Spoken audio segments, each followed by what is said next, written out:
Okay, welcome back. Sorry for missing last Thursday. It was very painful to miss everybody, but I'm happy to be back, ready to rock and roll. It was good to chat with folks on Thursday, even though the stream wasn't working. Unfortunately, Hampton Inn's Wi Fi over by SeaWorld was not good enough. So I did my best.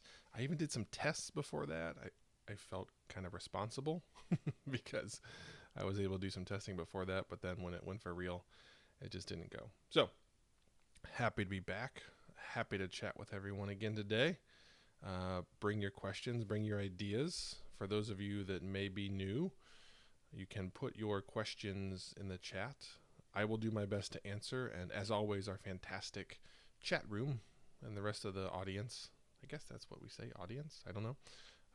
Everybody else will jump in and help. That's been my favorite part of this whole experiment is seeing everybody being ready, willing, and able to jump in and make a difference. So the community we've built has been fantastic, and I'm happy to have you be a part of that. So welcome Tuesday. I don't even know what the date is. November 13th. Okay, cool. All right, so off and running. Returned from Agile DevOps conference in Orlando last week. It was a good event. I ended up speaking a couple more times than I historically have, which was cool. I got to be a part of the keynote, which is really a lot of fun. And it's amazing how after you speak in the keynote, your sessions the following day are more populated. So I should have seen that coming, but it was nice to see that turn into reality. My talks throughout the week were first, I jumped in with Ryan Ripley, who's a good friend, and he's a big proponent of the no estimates movement.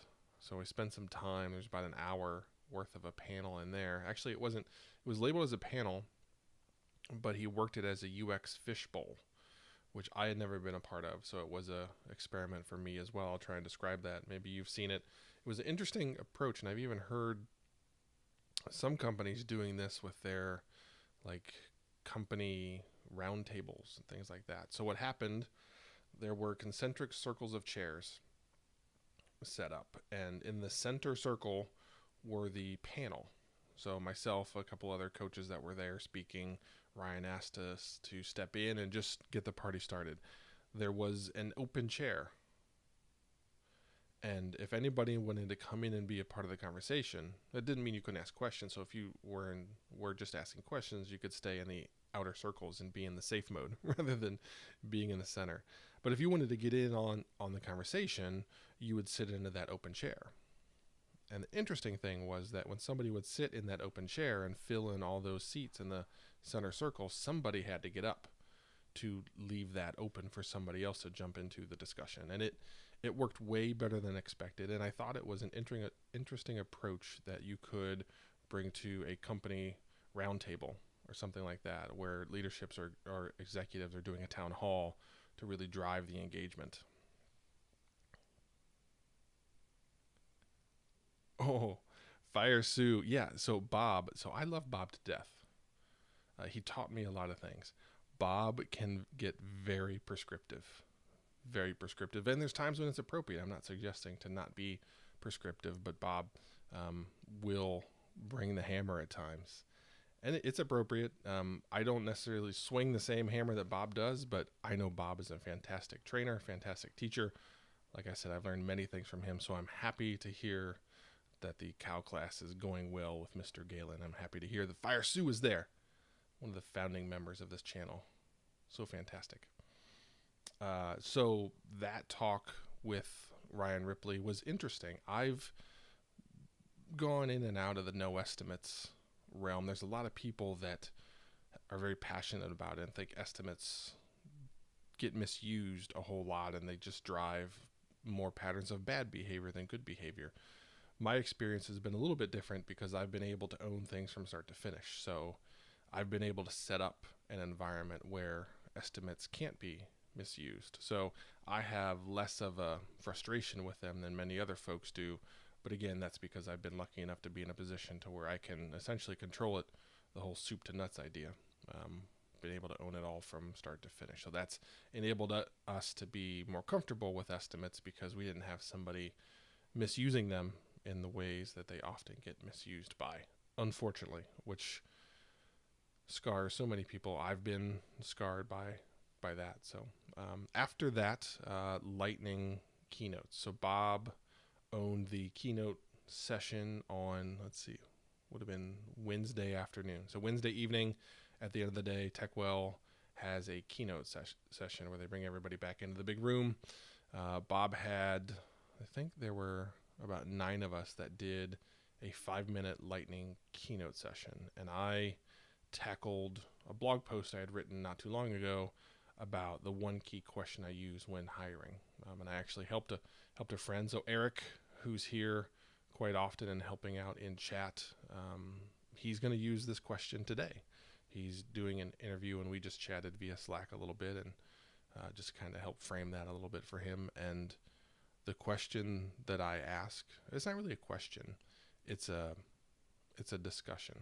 So I tell people I've just won the lottery, like the big lottery, like Powerball or Mega Millions, when it was like $1 billion, and I've decided to start a company. I want to start this company, but I don't want to run it. So I've hired you to be insert role here, depending on what role that person's there for. If they're a developer, or if they're an agile coach, or if they're a PO or a manager or leader, I find a position that's just one step into the future for them. So if it's the developer, I say, you are the CTO. You get to make all the technology decisions. You can decide how we're going to build, what we're going to build, why we're going to build it. I then ask them to get up on the whiteboard and start talking about it and explaining to me why they're making these decisions and what the decisions are for. And I ask about scale and all the interesting challenges that come up when you're building or running something of reasonable size. So that goes well. People are excited. They're on the board, drawing all these boxes and arrows and everything. And the key for me is that when I absolutely know they're right, when they talk about a decision that they're making and I know they're 100% correct, I tell them I think they're wrong. Their reaction is one of the key indicators of whether this person is going to be someone that we hire. What I'm looking for is someone to stop, listen, and I want to see them actually think through. Okay, so Josh is saying I should do the opposite. I wonder why. Let me think through. Let me just not be dismissive and say, well, I know I'm right and I know you're wrong, so we're just going to go left instead of right. I want to see them think through that. And what I really want them to do is I want them to pause, think through, and come back and say, okay, Josh, I don't completely see why we would go that direction. Let me re-explain why I think we should go in the direction that I've laid out here. And I'd like to see their logical thought process of how they thought through the disagreement I put on the table and decided it wasn't the right fit. To me, that's super important for them to be ready, willing, and able to listen to constructive feedback or direction, process it in a calm, reflective manner, and respond back in a calm, reflective manner with their views. I want that dialogue to be healthy because that dialogue, I found, is the thing that drives great teamwork. I want teams to be able to have healthy, safe discussions and debate. Otherwise, it's just the loudest person in the room making all of the decisions, and I am a huge believer in the team that the more brains we get thinking about the process in a unified manner, we're going to be more successful than if we just had one. So that was my lightning talk, essentially, in 5 minutes. I just redid it for you. So there you go. Didn't have to pay for the conference. Then Thursday morning, I did what I consider one of my traditional talks, which covers how to build truly self-directing teams. I kick it off by talking about how so many times people talk about self-directing teams and how important it is, but nobody really gives you an example of what a healthy self-directed team looks like, how you get there, what you can do, how you can support that, how you enable that, how you can get out of the way, what it means for you. So I've tried to paint a picture for people about how you can get there. Because again, that's one of those things where people talk about it and they throw that term around all the time, but there's no roadmap to get there. I got lucky enough to cobble a roadmap together that worked for us, so I decided to put that on the table and share that with folks, and it's been received very well. So I've been pretty happy with that. Mr. Wilkins, good to have you. I'm glad you enjoyed the lightning talk.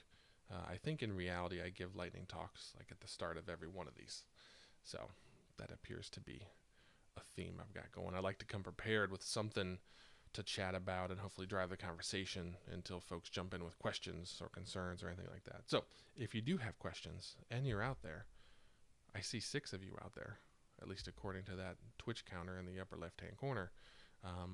Give me a question, give me a challenge, give me a fear, give me a concern, give me ideas for an upcoming podcast. Bob and I are recording Thursday after our stream, so Bob will be on the stream again on Thursday morning at 10. So you'll see 2 heads instead of 1, and we'll be chatting. Hopefully I'll be able to get a word in edgewise.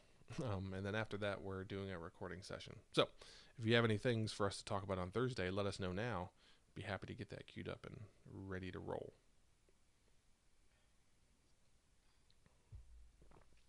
Okay, cool. All right, so let's see. Fire Sue in Dallas. How many people are in the class, Sue? And why is everybody not watching this stream? Like, what's going on? I'm going to have to get upset with Bob and be like, this should be a mandatory part of his Cal class if it's on a Tuesday or Thursday. Like, what's his problem?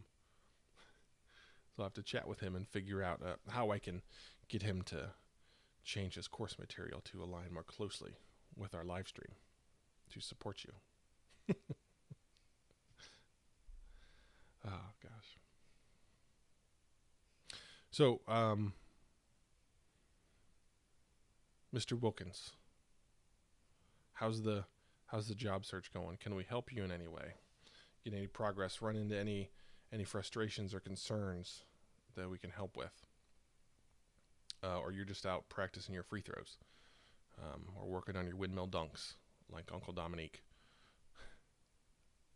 You know, the weird thing is I follow Dominique on Instagram, so every time I see him I think of you, so I know that's probably weird or creepy.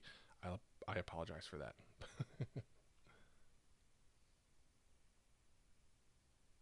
Oh man, that's a fantastic one, Mr. Wilkins.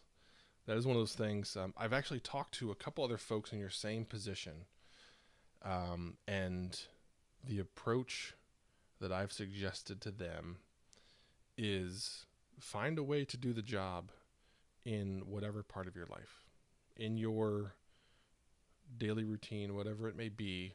Find a way to operate as a Scrum Master. Maybe you don't say, hey, I'm being a Scrum Master, but find a way to hone those skills and practice everything you need to do to be that Scrum Master. That's the biggest thing. So if it's at home, right? So you're at home, build a Scrum board for all the things that you're doing. Map out everything that you're doing. Think of your, actually I'm gonna go off on not a rant here, but I'm gonna get going, so bear with me, Mr. Wilkins. Think of your job search as a product. Build a backlog. Prioritize the backlog. Execute with daily sprints, maybe. Or maybe your sprints are 1 week long. Have a stand-up, even if it's just with yourself, right? Practice all the things. Do all those things. As a Scrum coach, that's a fantastic opportunity for you to practice all of the things and to work through what a good backlog is. Go through refinement. Tackle all of those things. So again, everything, put it all into practice. Do everything that you expect to be doing when somebody's giving you a check to do it, but do it for yourself. Really show that you're executing as an Agile coach. And I think that would be interesting for you to go into a hiring process with somebody and say, listen, I've run my job search with Scrum. I actually had a product owner that worked with me at a job that she ran her wedding as Scrum. She actually sent me pictures of this cardboard board that she had built with all the stickies for her and her husband to work through. And it helped her. It helped her organize and practice and everything along the way. She had been operating in Scrum for a while, and she just looked at her wedding as a giant project with a lot of unknowns and a lot of variables. She knew what the destination looked like. she wasn't quite sure how she was going to get there. So she decided to wrap Scrum around it, and it worked for her. So I would, and one thing you'll hear over and over from me is, as an Agile coach or as a Scrum Master, you'd be amazed at how many things you can apply classic Scrum principles to. Your job search is one. I've applied it to culture, trying to get culture up and running. I've always thought of our culture as a product, and I know what the destination looks like. I can think of the iterations we can make to get there.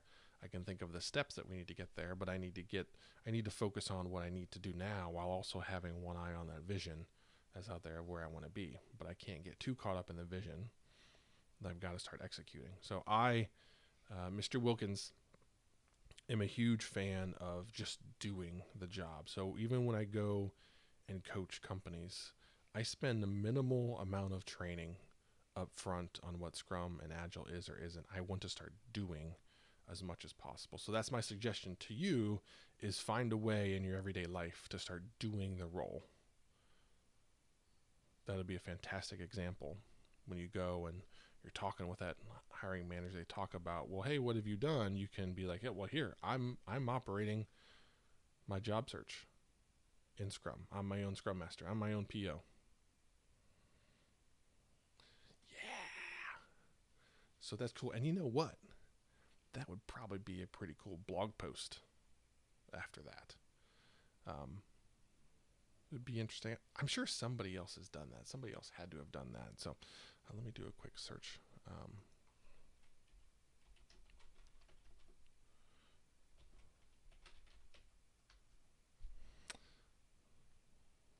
It's tough because the Scrum Master turns up all kinds of job descriptions. But yeah, I wonder, be an interesting blog post or interesting discussion that when everything's all said and done, if you're up for it, maybe would like to have you on the podcast or come and talk on this thing and just share steps and tools, because there's a lot of people that are in your same position that reach out to Bob and myself and say, hey, what can I do? So I would love to come back and give folks a success story and say, this is the approach that I took. This is what worked. This is what didn't work. This is what I learned. This is what I wish I would have done differently, because there are so many people wrestling with that. So number one, I will help you in any way I can. What part of the world are you in? Are you here in Raleigh in the Triangle area, or are you elsewhere? Because I can get you in touch with recruiters and things like that if you're not already working with them. But then, once again, as you come out on the other side and you've achieved your mission and you've shipped Scrum Master product version 1.0 of yourself, I would love to do a retrospective with you on all of those things, because I think it would be a fantastic resource for everyone else that's in your position. So, Wendell, okay, out east, cool. Well, yeah, well, that'll work. We can make that happen. Have to find a way to connect. I'm sure we're on LinkedIn or something together. Send me some info and I'll get it shared over, or a resume or anything like that. I've helped some folks with resumes in the past. They've sent it over and given a few comments and thoughts and things as a hiring manager, someone that's hired Scrum Masters before, things that I look for and hopefully help you out. So I'd be happy to help there. The other thing that I've seen is the Agile coaching community is an amazing community, because we're all helpers. We all just want to help people succeed. And when you ask folks, they're always helpful. I think of Spotify helped me. They had no reason to help somebody across the ocean figure out what their Agile spaces should look like, but they spent 2 hours with us. They had their head of Agile and 2 of their Agile coaches on the phone call talking to us, explaining things. They sent us blueprints of their building that we then use to lay pieces of our building out. So it's an amazing community because we all just want to help. So I've seen other people reach out to local companies and ask, can I shadow you? Can I come in on a planning day and just watch and listen and learn? I know at Dude Solutions, we did that. We had quite a few folks that were trying to move into this role. We had them come out and spend time with us and watch, listen, and learn. multiple times, maybe just one time. I know there's other companies in the area that would be willing to do so.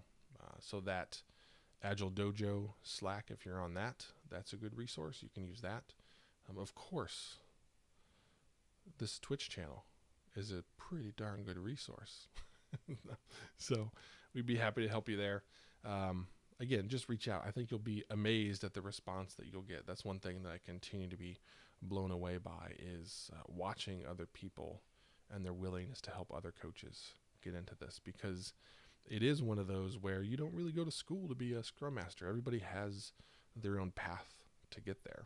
They started out as something else and then they became a Scrum Master or an Agile coach or whatever label you want to put on it, right? That's not something that you graduate with a degree and job one is an Agile coach. I'm sure somebody out there has done that, but it's not the same as a developer or an engineer or whatever. You generally start in one role and then migrate to this role because you find you have a passion and excitement for it. So everybody goes through the same thing of getting their first role is not always smooth, not always easy, but everybody gets there. So happy to help, and I know other people will be happy to help. Okay, so quick water break.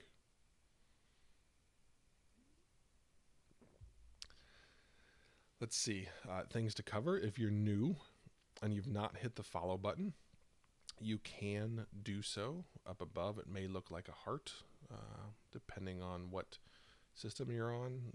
There's a subscribe button now, so you can subscribe. That costs money, though. I'm also going to add something. I'm going to hook stuff up with Amazon and have my recommended books, so the books that I've read along the way that have really helped. So I'm going to have that just kind of rolling through as a resource for folks. Agile Dojo, it does require an invite, but I'm pretty sure I can hook you up with that. It's open. It's not intended to be like, no, you have to be approved to come in. It's just, it's a bit gated in that somebody has to invite you.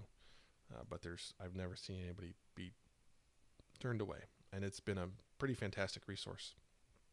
I'm not sure who started it. I assume Eric Hannon started it because he's out in the forefront, especially in the Scrum Master channel, leading that. But he's a good dude, and I can help you. Actually, there's in a previous stream, at the end of one of the previous streams, somebody else wanted in, and somebody was able to post a link to get in there. So let me see if I can look real quick. And oh, here we go.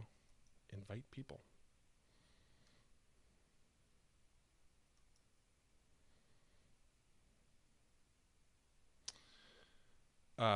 Okay, so, oh, it's a limitation of Slack. There you go. Once again, chat comes in. So send me your email address, or I think I know who you are. Kraz457, if I said that right. I think we're already chatting about a few other things, so I can just send you the invite to that, and that'll be good. We'll get that hooked up. There's a way to whisper in Twitch, that little thing at the bottom. Yeah, that's another one. That's a more global community. The Agile Dojo does appear to be, I guess, North Carolina centric. It started here in the Triangle. Both have been good. I do find that I connect a little bit more with the Agile Dojo just because it is local, and I honestly have more friends on there. So we just chat because we know each other. We've worked together. So that's been a good resource for me. Yeah, whispering is private chat. So down, let's see, I'm in my browser view. There's a little, looks like a chat window in the bottom right hand corner. Let me see if it shows up when I'm viewing the channel. Yeah, you hit that, and you can search for someone and chat. So let's see, yeah, like Scrum Sarge, you've actually done that. This is a whisper. So that's what it's called in Twitch, is a whisper, because it's outside of the normal chat. So that's the deal there. So yeah, cool. We're learning. All right. Gotcha. Okay. Yep. Crass. I hope I'm saying that right. I will send you an invite after this. Actually, I'll just do it right now while I'm thinking about it, since you got it, because otherwise I'll forget, and then you'll be like, dude, what's going on? Why didn't you send me an invite? So let me take care of that real quick, since I found it already. All right, here we go. Paste, send, done. Okay, you should have that. Uh-oh. I'm nervous now. Scrum Sarge is lining something up for me. He's always got doozies. They're always good, though. They're always good. Just makes me a little nervous.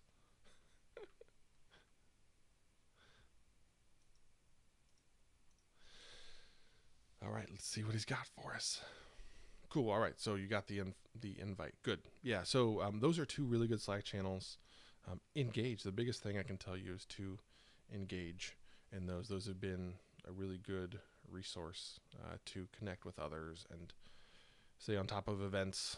And actually, Derek and Eric do a good job in the learning resources channel inside of the Agile Dojo, sharing interesting articles or podcasts or anything that they've found of late. So that's another good way to stay up to speed, and they always have good stuff in there. Derek also does the same thing in the other more global one. Which one is that? The other one that was shared in the chat, the Hands-on Agile. So there's also a worth reading channel in that Hands-on Agile, that there's a lot of cool stuff that gets posted in there. So it's a good way to stay on top of new and different ideas that are coming out. And every once in a while, you may see a link to a podcast. Somebody finds some value in a podcast Bob and I did. And away we go.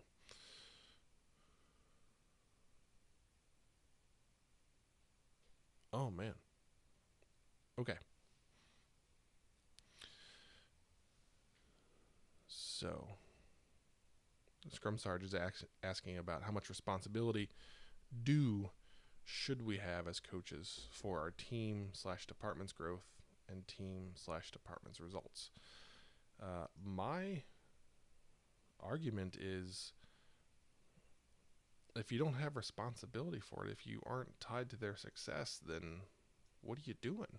I mean, that's your job, is to help those teams be more successful.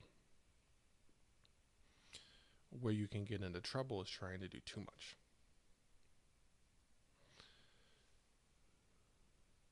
If you're a scrum master for one team, focus on getting that team up and running as effectively as possible. And that in turn enables the rest of the department, the rest of the organization, to be successful. There's so many times in a team game, be it Agile, Scrum, or sports, where folks are trying to do too much.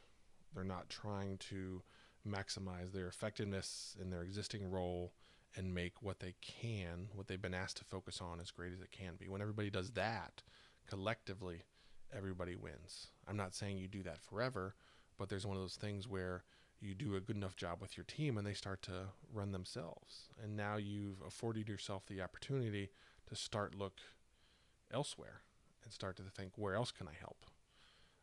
But I believe an Agile coach's responsibility is to maximize the effectiveness of their team.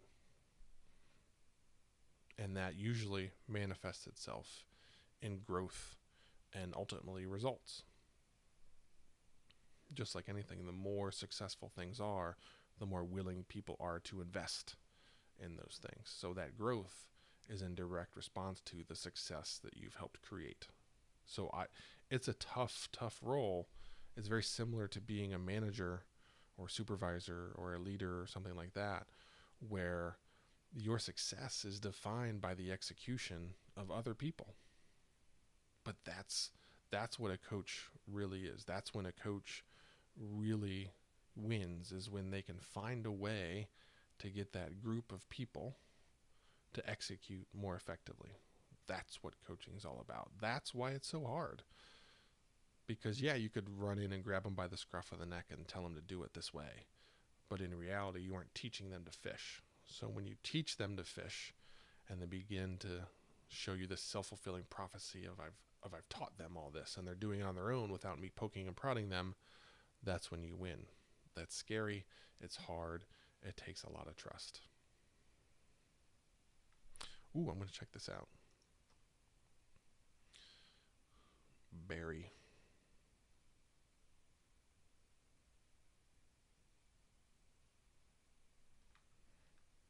Yeah, to me, I always come back to, just as with a sports coach. The sports coach is judged on how his team does. And it's his responsibility to find a way to get that team to get better. And you'll be amazed how just better is a fantastic win for so many people. Not asking you to win the Super Bowl, just, hey, let's be better. Let's be better today than we were yesterday, and next year than we were this year, and all those things. And eventually you just keep focusing on how do we get that next bit better. Magic happens. Cool. So I get very passionate about coaching, but that's kind of why I do this. All right. Panther Bane. Hopefully that means you're a Carolina Panthers fan. I'm wearing my Carolina Panthers sweatshirt today. Okay, let's see. I'm going to take a second and read here what you're asking.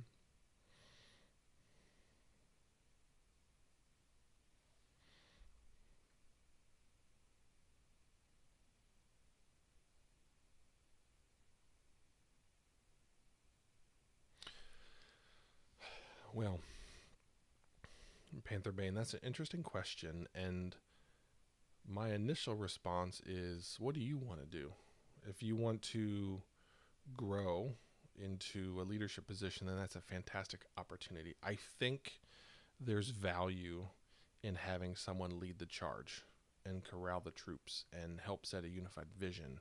I think there's tremendous value in that. That's how I've built out some of our agile coaching teams. Now, at my last job, everybody reported to me.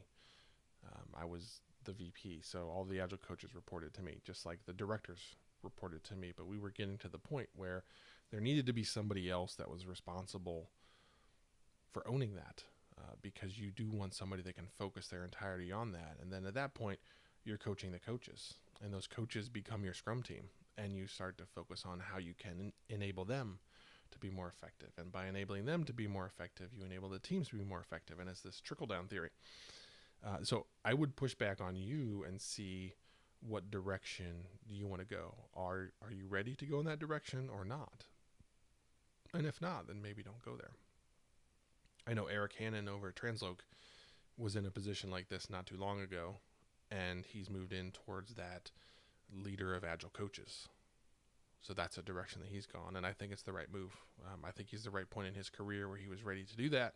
He wanted to tackle it, and it was the right thing for him, and it turned out to be the right thing for the company. So he's interviewing Scrum Masters right now, today. Well, maybe not right now, but today he's going through that and working with that. So again, there's no silver bullet answer for you.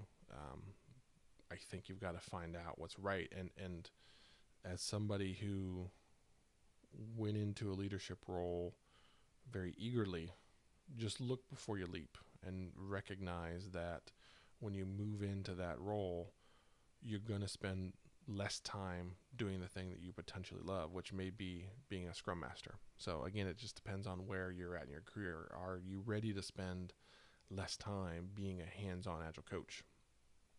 Because to be a good, responsible leader, you have to let go a little bit. You have to focus on how you help your people become more effective. And that's hard because you like what you're doing. You enjoy what you're doing. And now you get to spend less time doing it. You're like, wait a minute, I signed up for this? What was I thinking? So just be aware. You know, I moved into a leadership role, as I look back now, too soon for me.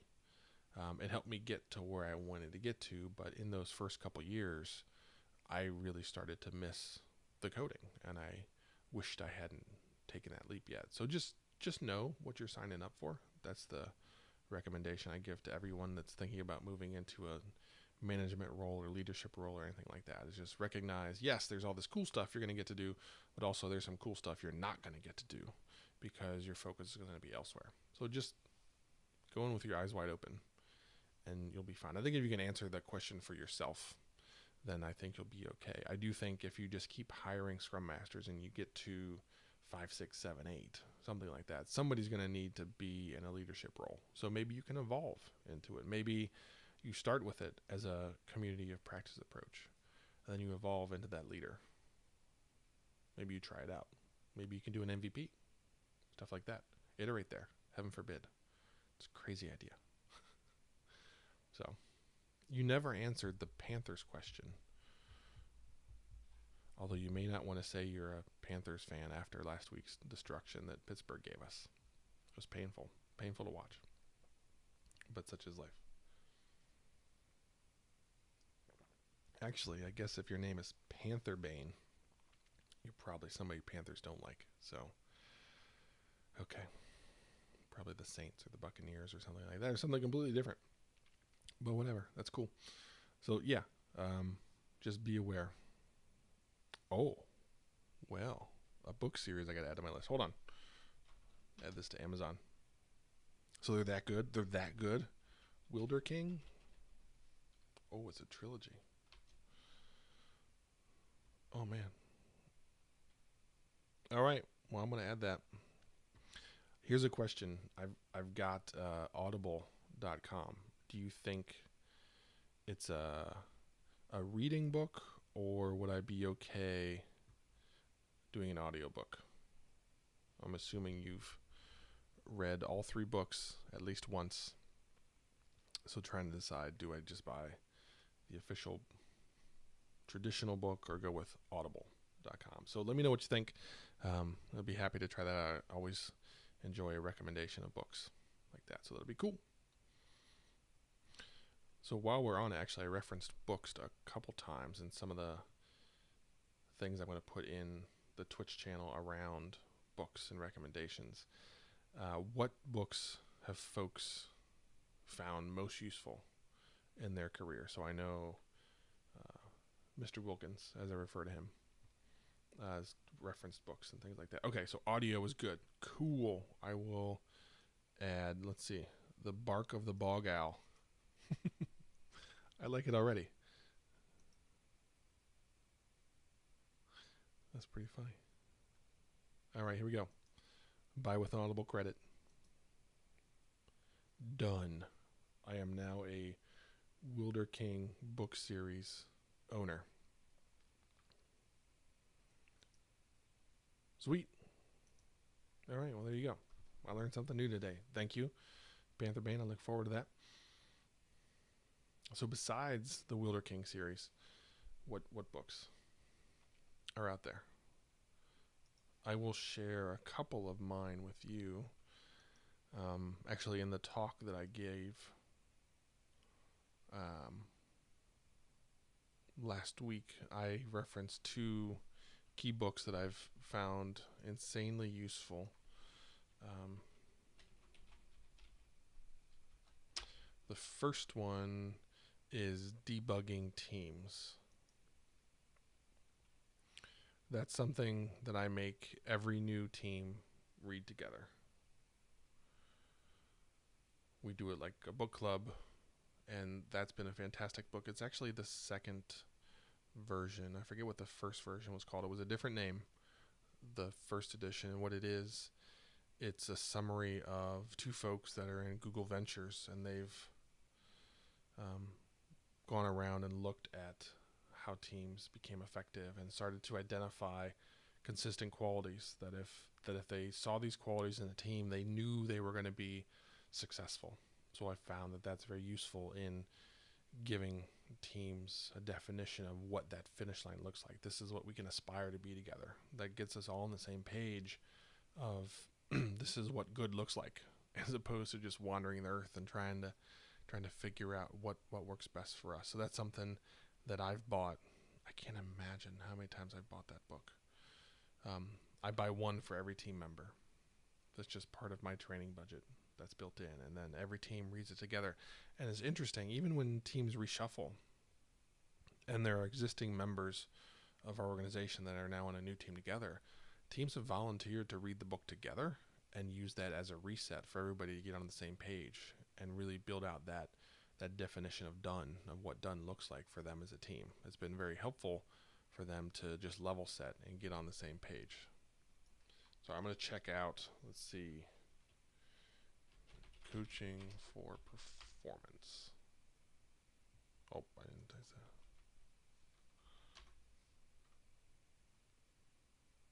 Wow. 25th anniversary edition. Holy cow. That's cool.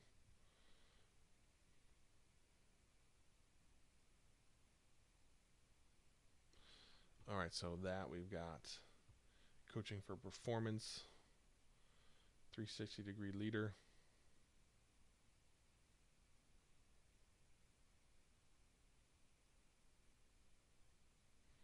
And jobs to be done. Check that out.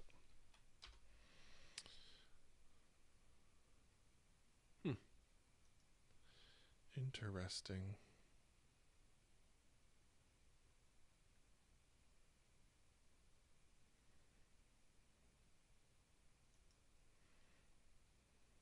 I have not read that one, so I don't know. One of the better books that I've read from a leadership perspective.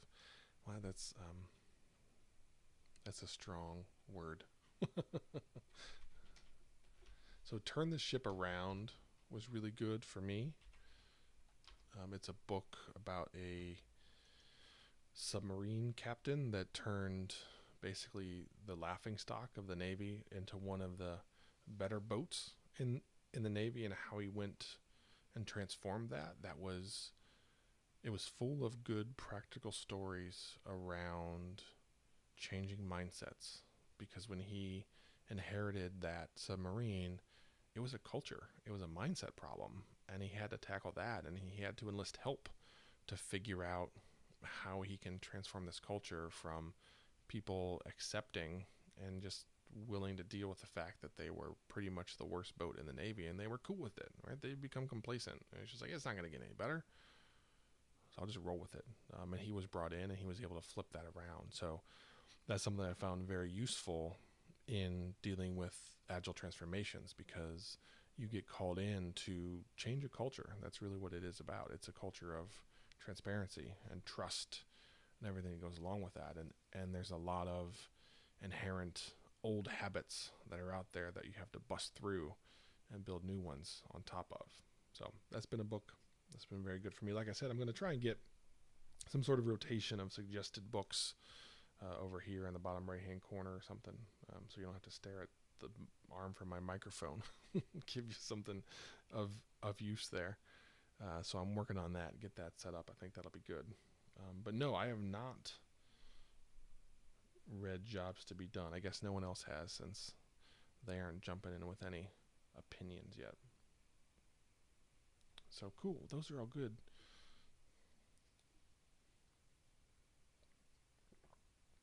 Okay. So let's talk non-work books. We got The Wielder King from Panther Bane, which I'm going to check out. I'm pretty excited about. I've got a pretty decent drive most of the mornings that I've got to wrestle with, so that'll be good.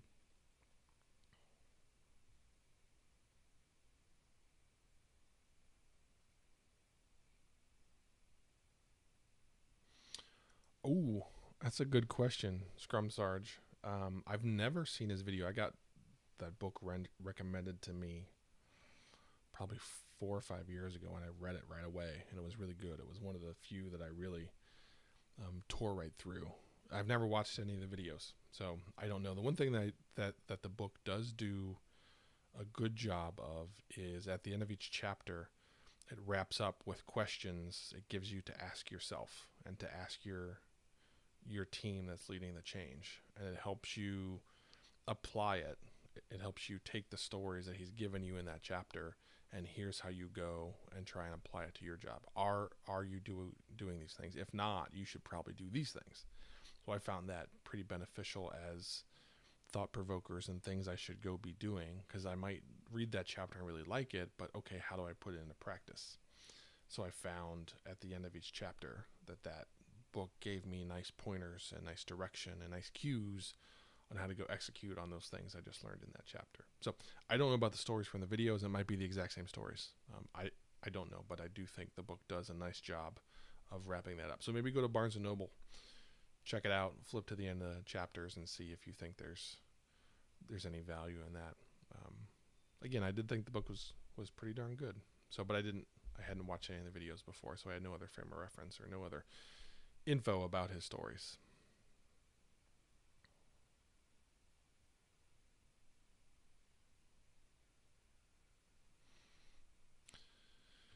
Yeah, there's some books out there that I think are like that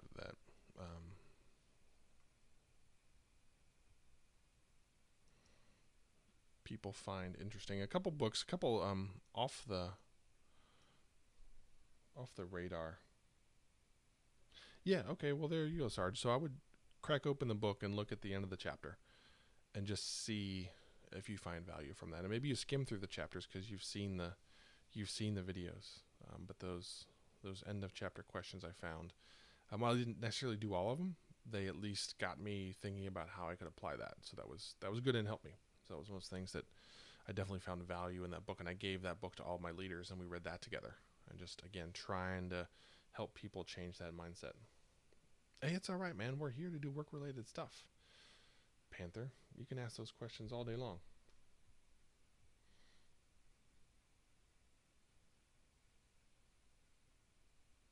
Oh, that's cool. Team of teams.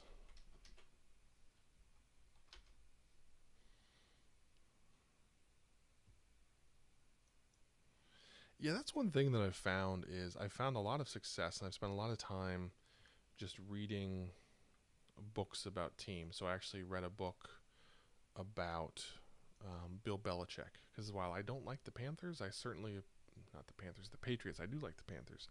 I don't like the Patriots because they just continuously win, but they are amazing at culture. So there's a book. Let's see, what did I think it's Draft Room. Not sure. I'll find it. I'll put it out there. Oh, it's War Room. Sorry. So it's the legacy of Bill Belichick and the art of building the perfect team. It gave me some interesting ideas. So number one, I think it helps if you like sports and football, that you can read into that, because not a lot of it will apply directly. But there were some interesting nuggets about approaches that he took and how he groomed and built that culture and got it to be self-sustaining, and things that they did and the players did to help sustain that. I've actually used that in a lot of my talks with my teams as we're trying to continuously evolve, and as we're growing and we're bringing new people in. I talk about how we build and maintain this strong culture and how it's a bit of their responsibility to do that as well. Yeah, so Scrum Sarge, I think there's a fair amount of business books that fall into that same realm for me, where I do lose steam. So you're not alone. So Panther Bane, I wouldn't feel too bad about that, because it is sometimes they're tough to wrestle with. There you go, Crucial Conversations. So Crucial Conversations is the second book that I ask every team to read together. So I use that debugging teams as a definition of this is what we're trying to look like, and then I use Crucial Conversations as their method to get there. So this is how you guys have and build those safe, healthy discussions to get us to that end state. Because if it was easy to get to that end state and to look like those teams that we just read about, we'd already be there. The reality is it takes a lot of hard energy and focused effort. And that's different. That's challenging. You often don't put that in the laps of the team to go and figure it out together and to enable them to have those discussions. So it's helpful for them to figure out how to alter the way they communicate with each other, so they do set up a safe, constructive, continuously growing and improving environment. Because those are unfortunately skills that aren't taught tremendously well in many directions. So I use that book to help people navigate. If I got to have a hard conversation with this other developer that I'm working with because they're just not getting the job done, then how do I do that? What do I do? Maybe they go to their boss and maybe their boss helps. But I try and give them a little bit of self-help. And then the key for me is that they work through that book together. And they start to build common patterns and frameworks around how they talk to each other. So they know, hey, I'm entering a difficult conversation. Let's all make sure we're cool and we're comfortable with this.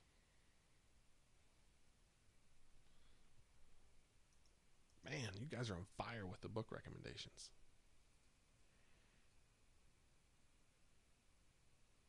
That's good stuff. Cool. All right. Well, fantastic job, everyone.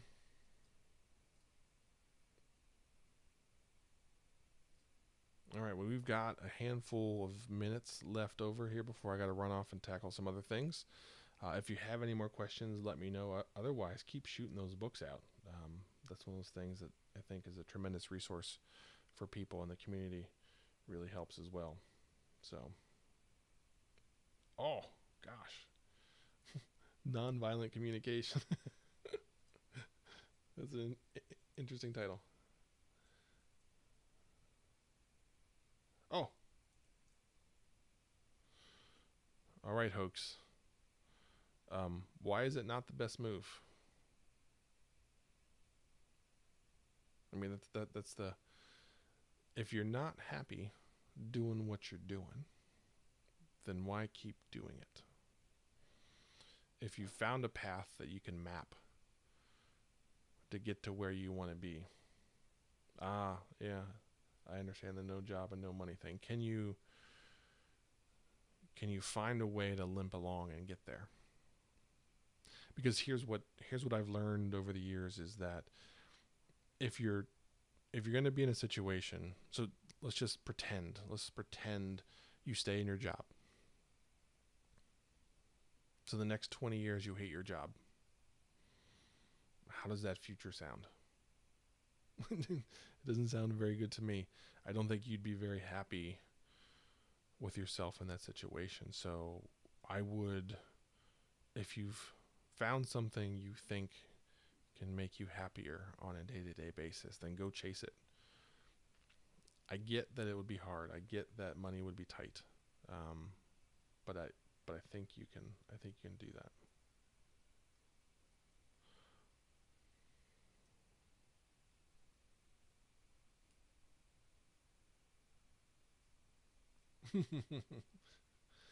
Panther Bane with the sweet Star Wars reference.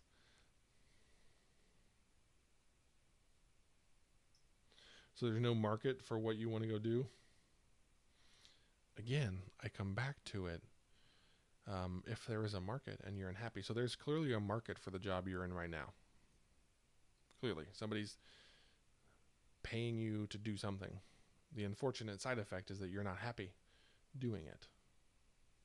So if you're not happy doing that, if you find the thing that you're happy doing, then just go do it.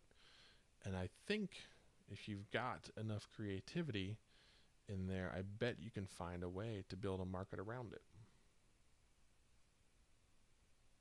Because let's talk about, like, we're on Twitch right now. Let's talk about Twitch. 5 years ago, the concept of having this be your job didn't seem like it was a thing. But now, as I'm looking in the followed channels, I see 25,000 people watching Ninja, 22,000 people watching Dakotas, 11,000 watching Tim the Tatman, 10,000 watching Dr. Lupo.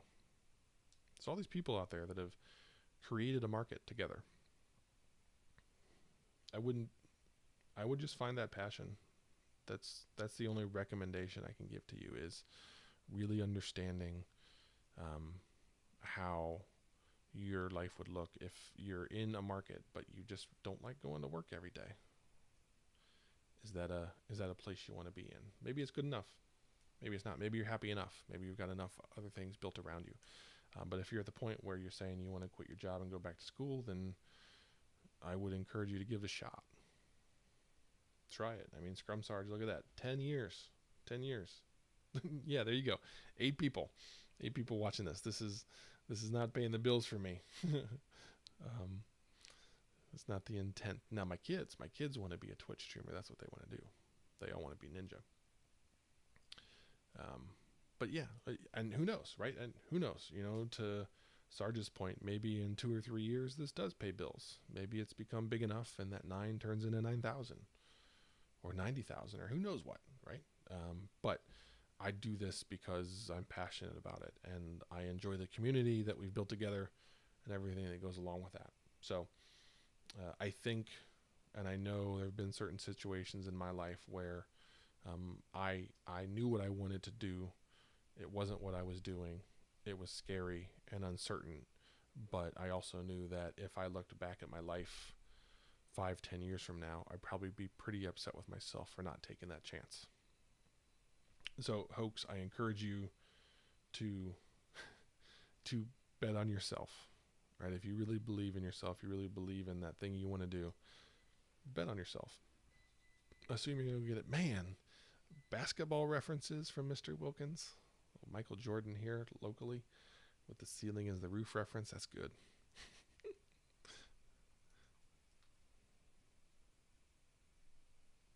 Whoa. Panther Bane? Twitch Prime?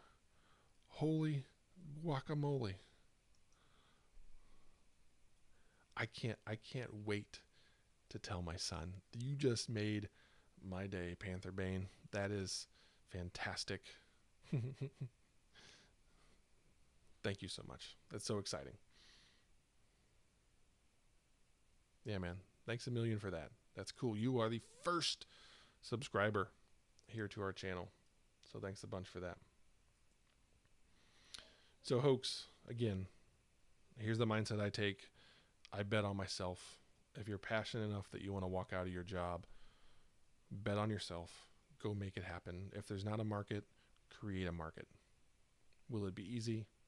No. Will it be scary? Yes. But I bet you could come back here and you would find some support. You would find some people willing to help you. And I bet we're not the only community that is doing that. I bet there are other communities out there like this that would be willing to help you. But if you stay in your job, you stay frustrated and unhappy, then you're just going to stay frustrated and unhappy. And I don't think that's the right thing for you. Give it a shot. And hey, worst shot, you try it and it doesn't work, but at least give it a shot. Okay? Cool. Well, everyone, thanks for hanging out. I look forward to seeing you Thursday. Again, Thursday, same time. I am scheduled to do this live with Bob Galen. We'll be at his house. We're going to record a episode. Oh, yeah. See, this is why you need the community, Hoax. You need somebody like Scrum Sarge coming in like, yeah, just make sure you have a safety net. Make sure your wife's on board. That's definitely the wise thing to do. Wise words again.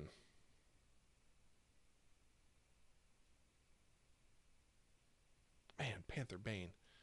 Fantastic. Yeah, I think there's a way in the stream. There's a, if you hover over the stream, unless you're in the Twitch app, if you're in the browser on the phone, you can hover over. There's like a blue crown. Let's see that, and that tells you if you're connected. Yeah, so Sarge is giving you a fantastic idea, right? Find that support network, and that support network isn't just us. Find that community. It's not just us. It's your family. I bet if you had a good discussion with the people in your family that really cared about you, they would suggest that you give it a shot, and I bet they'd back you because they care about you. They want you to be happy. That's all your family wants. So, Hoax, on your question, streaming is not a full-time job for me yet. I think maybe it will be someday. I'm going to continue to invest. I do it twice a week. I love the community that we've built together, so I come back and do this, and I enjoy it. There are people on Twitch that it is their full-time job. I'm not there yet, but all of those guys where it is their full-time job started like me. And I know, having started a podcast and the long grind it takes to get to where we went from a couple of listens a month to 6,000 listens a month with our podcast. It just takes time and building consistent quality content. So streaming is not a full-time job unless more people like Panther's Bane jump in and subscribe. Then it might just be, which would be pretty cool. I'd have to find a way to do it more than 2 hours a week. But maybe that's something we can do today. So fantastic advice from everybody. A lot of support here for Hoax and everybody else. The book ideas are fantastic. I appreciate that. I appreciate Sarge and Panther's Bane, everybody else jumping in to help Hoax get through what is understandably a bit of a scary and challenging spot in life. But come on back. So we'll be back Thursday at 10 a.m. Be happy to help. Would love to hear an update from you, Hoax, on if you decided to take the leap or if you're still wrestling with things. We'll be here to help. All right. So I'm going to sign off. So thanks again to everyone for coming out and engaging in the discussion. And we'll do it again on Thursday. Thank you, everyone.